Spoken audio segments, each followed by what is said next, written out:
त्यसकारण आज मैले पाउने सेवा सुविधाबाट मैले एउटा हाम्रो चाहिँ के छ भने चेपाङ परिवारको विपन्न परिवारको पिछडा वर्गको आज चाहिँ श्रीमान श्रीमतीलाई एउटा घर हस्तान्तरण गर्न पाउँदा मलाई आफूलाई खुसी लागेको छ। मलाई मतदान गर्ने यस क्षेत्रको जनतालाई मैले चाहिँ धनी भएको देख्न पाउँदा मलाई खुसी लागेको छ।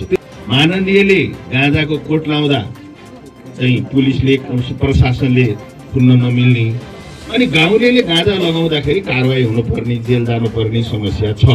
यो मानव सभ्यताको उत्पत्तिको पहिलो मान्छे नै महादेव हो। देवादिदेव महादेव महादेव गाँजा खानुहुन्थ्यो, भाङ खानुहुन्थ्यो, धतुरो खानुहुन्थ्यो।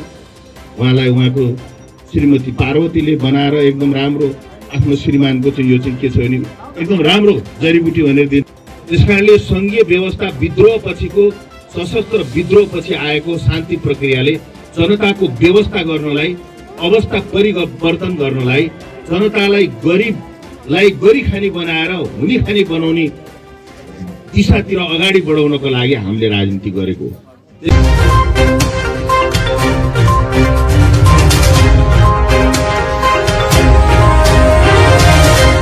यही क्षेत्रबाट मैले निर्वाचन जितेपछि यहाँको जनताहरूले चेपाङले दलितले जनजातिले सबै गरिब क्षेत्री बाहुन सबै मिलेर निर्वाचन जिताउनु भयो।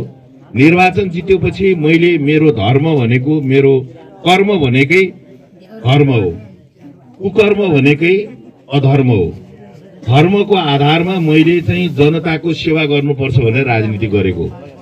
मैले राजनीति व्यापारको लागि गरेको होइन। त्यसकारण व्यवहार राम्रो गर्नको लागि राजनीति गरेको।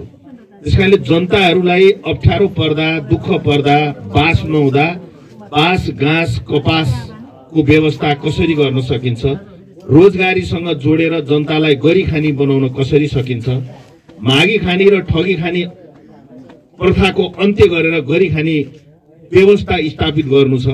त्यसका लागि गाउँ बस्तीमा जाने बाटो, स्वास्थ्य र गरिबको छोराछोरीलाई शिक्षा, स्वास्थ्य शिक्षा बाटो जनतालाई दिनु, यो गणतन्त्र गरिबको व्यवस्था भएर गरिबलाई यी कुराहरू दिनु राज्यको प्रमुख धर्म हुनेछ। त्यसकारणले सङ्घीय व्यवस्था विद्रोह पछिको सशस्त्र विद्रोह पछि आएको शान्ति प्रक्रियाले जनताको व्यवस्था गर्नलाई अवस्था परिवर्तन गर्नलाई जनतालाई गरिबलाई गरिखानी बनाएर हुने खानी बनाउने दिशातिर अगाडि बढाउनको लागि हामीले राजनीति गरेको। यो क्षेत्रमा विशेष गरी आज तपाईहरुलाई म भन्छु, संचारकर्मीहरूलाई र गाउँवासीलाई, यो आज मैले लगाएको यो कोट चाहिँ के को भन्दाखेरि गाँजाको तपाईको चाहिँ त्यो चाहिँ के छ भने भन्छ नि लोकका गाँजाको त्यो रेसाबाट त्यो डन्डीबाट निक्लेको रेसाबाट बनाएको यो कोट। माननीयले गाँजाको कोट लाउँदा चाहिँ पुलिसले प्रशासनले खुल्न नमिल्ने अनि गाउँलेले गाँजा लगाउँदाखेरि कारवाही हुनुपर्ने जेल जानुपर्ने समस्या छ। यो समस्या यो वास्तवमा यसको अन्त्य गर्नु छ। यसलाई कानुन बनाएर गाँजालाई प्रशोधन गरेर जडीबुटी हो। हाम्रो धर्मशास्त्रमा देवादिदेव महादेवले गाँजा खानुहुन्थ्यो, भगवानलाई कहिले पक्रिन्थ्यो? पक्रिदिन्थ्यो नि होइन? हाम्रो त धर्मशास्त्रमै महादेव त सत्ययुगको देवताको रूपमा सबैभन्दा सत्यको पहिलो चाहिँ मानव को भन्दाखेरि मानव भने पनि सत्ययुगको पहिलो यो मानव सभ्यताको उत्पत्तिको पहिलो मान्छे नै महादेव हो। देवादिदेव महादेव महादेव गाँजा खानुहुन्थ्यो, भाङ खानुहुन्थ्यो, धतुरो खानुहुन्थ्यो। उहाँलाई उहाँको श्रीमती पार्वतीले बनाएर एकदम राम्रो आफ्नो श्रीमानको चाहिँ यो चाहिँ के छ भने एकदम राम्रो जडीबुटी भनेर दिनुहुन्थ्यो। अहिले हाम्रो त्यो जडीबुटीलाई अहिले राज्यको कानुनले के गरेको छ भन्दाखेरि लागु औषध भनेको छ।